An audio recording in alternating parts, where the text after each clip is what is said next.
Hi കൂട്ടുകാരെ, തെന്നാലി രാമൻ്റെ ഒരു കഥ കേട്ടാലോ? കാലം പ്രതികൂലമാകുമ്പോൾ കാലനും കാലക്കേട് സംഭവിക്കുമെന്നാണല്ലോ പ്രമാണം.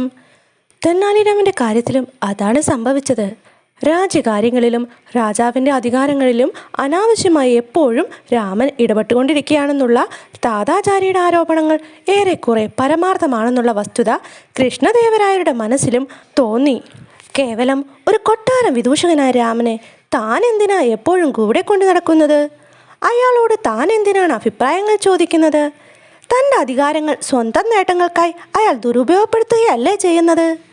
രത്നവ്യാപാരിയുടെ മുമ്പിലും പാലം പണിയുന്ന കാര്യത്തിലും തൻ്റെ സാന്നിധ്യത്തെക്കാൾ ഏറെ ശ്രദ്ധിക്കപ്പെട്ടത് രാമൻ്റെ കഴിവുകളായിരുന്നില്ലേ? പാലത്തിൻ്റെ ഉദ്ഘാടന വേളയിൽ കള്ളന്മാരെ കഴിവിലേറ്റുന്ന കാര്യത്തെക്കുറിച്ച് അയാൾ നമ്മോട് അനുവാദം തേടുക പോലും ഉണ്ടായില്ല. അയാളുടെ കുതന്ത്രങ്ങളെല്ലാം വീക്ഷിച്ചുകൊണ്ട് താൻ ഒരു പാവ കണക്കെ നിൽക്കുകയാണെന്നുള്ള ജനസംസാരം വാസ്തവം തന്നെയല്ലേ? രാജാവിൻ്റെ സ്ഥാനത്ത് രാജാവും ആശ്രിതൻ്റെ സ്ഥാനത്ത് ആശ്രിതനും നിന്നില്ലെങ്കിൽ ഭരണയന്ത്രം പോലും തകർന്നടിഞ്ഞേക്കുമെന്ന് പുരോഹിതൻ ഉപദേശിച്ചത് എത്രമാത്രം വാസ്തവമാണ്. വരട്ടെ, ഇനി ആ രാമനെ നിർത്തേണ്ടടുത്ത് തന്നെ നിർത്തുക.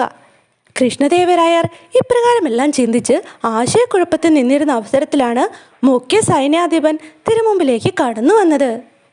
പ്രഭു, വിദൂഷകന്റെ അധികാരം പരിധി വിട്ടിരിക്കുകയാണ്. നമ്മുടെ ഒരു കീഴുദ്യോഗസ്ഥനെ അയാൾ മർദ്ദിക്കുകയും പിരിച്ചുവിടുകയും ചെയ്തിരിക്കുന്നു. അങ്ങനെയോ? നമ്മുടെ അധികാരം ദുർവിനിയോഗം ചെയ്ത അയാൾക്ക് നാം മരണശിക്ഷ വിധിച്ചിരിക്കുന്നു.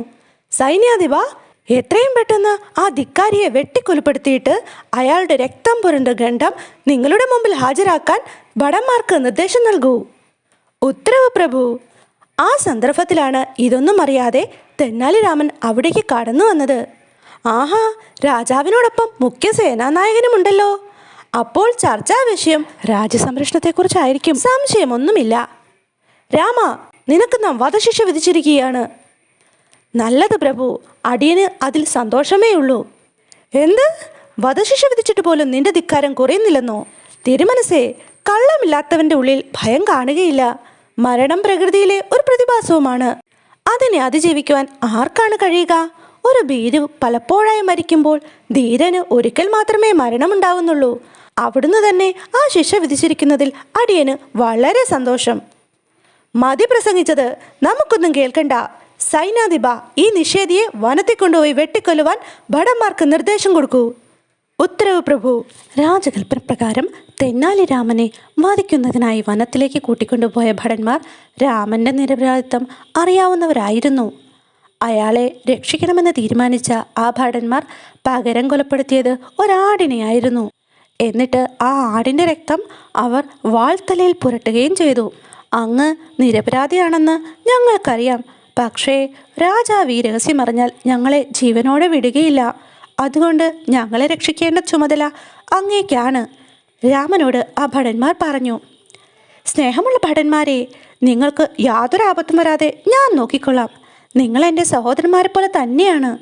ഈ അത്യാപത്തിൽ നിന്ന് എന്നെ രക്ഷിച്ച നിങ്ങളെ ഞാൻ ഒരിക്കലും മറക്കുകയുമില്ല. തെന്നാലി രാമൻ ആ ഭടന്മാർക്ക് 50 വരാഹൻ വീതം പാരിതോഷികം നൽകിയിട്ട് വേഷപ്രച്ഛന്നനായി തൻ്റെ വസതിയിലേക്ക് പോയി. ഭടന്മാരാകട്ടെ ആടിൻ്റെ ചോര പുരണ്ട വാൾത്തല കൊണ്ടുപോയി സേനാധിപനെ കാണിച്ച് ബോധ്യപ്പെടുത്തുകയും ചെയ്തു. അയ്യോ, തെന്നാലി രാമൻ മരിച്ചല്ലോ എന്ന് കരുതി പലരും ദുഃഖിച്ചു. എന്നാൽ അസൂയക്കാരനായ രാജപുരോഹിതൻ മാത്രം തൻ്റെ ശത്രുവിൻ്റെ ശല്യം ഒഴിഞ്ഞു കിട്ടിയല്ലോ എന്ന് വിചാരിച്ച് സന്തോഷമായിട്ട് കഴിഞ്ഞു. രഹസ്യ വഴികളിൽ കൂടി ആരും തിരിച്ചറിയാതെ തെന്നാലി രാമൻ തൻ്റെ വീട്ടിലെത്തിച്ചേർന്നു.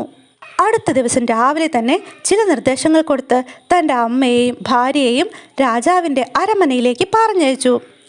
അരമനയിലെത്തി മഹാരാജാവിനെ മുഖം കാണിച്ച അവർ മാറത്തടിച്ച് നിലവിളിച്ചുകൊണ്ട് അതീവ ദുഃഖത്തോടെ പറഞ്ഞു.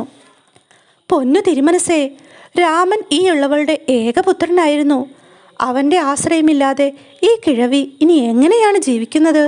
അവനൊരു വിടുവായനായിരുന്നെങ്കിലും ഒരു പരമസാധുവായിരുന്നു അവൻ. ആരോ എന്തോ കള്ളങ്ങൾ പറഞ്ഞത് വിശ്വസിച്ച് നിരപരാധിയായ എൻ്റെ ഏക മകനെ അവിടുന്ന് കൊന്നു കളഞ്ഞല്ലോ. രാമൻ്റെ അമ്മയായ ലക്ഷ്മിയമ്മ പുത്രദുഃഖം സഹിക്കാൻ വയ്യാതെ തേങ്ങിക്കരഞ്ഞു. മഹാപ്രഭു, അങ്ങ് ദയാശീലനാണെന്ന് അടിയൻ കേട്ടിട്ടുണ്ട്. നിരപരാധിയായിരുന്ന എൻ്റെ ഭർത്താവിനെ വധിച്ചതോടെ ആ സൽപ്പേരിന് കളങ്കം നേരിട്ടിരിക്കുകയാണ്. അകാലത്തിൽ വിധവയാക്കപ്പെട്ടതിനാൽ അടിയങ്ങളുടെ പുത്രൻ അനാഥനായി തീർന്നിരിക്കുകയാണ്. അവനെ പോറ്റി വളർത്തുവാൻ അടിയങ്ങളിനി എന്താണ് ചെയ്യേണ്ടത്?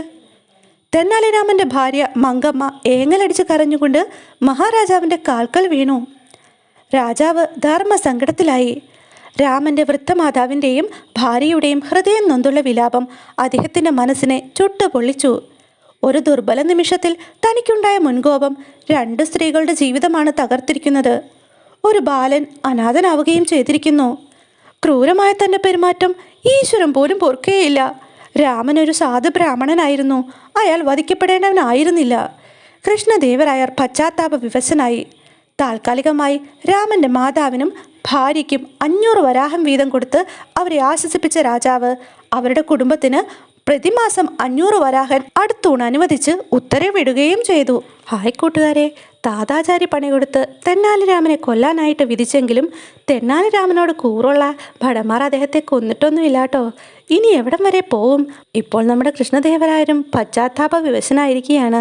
ഇനി നമ്മുടെ തെന്നാലിരാമൻ എങ്ങനെ രാജാവിൻ്റെ മുമ്പിൽ എത്തിപ്പെടുമെന്നുള്ള കാര്യങ്ങളെല്ലാം ഉൾപ്പെടുത്തി അടുത്ത ഭാഗം അടുത്ത ദിവസം കേൾക്കുന്നത് വരെ ബായ്.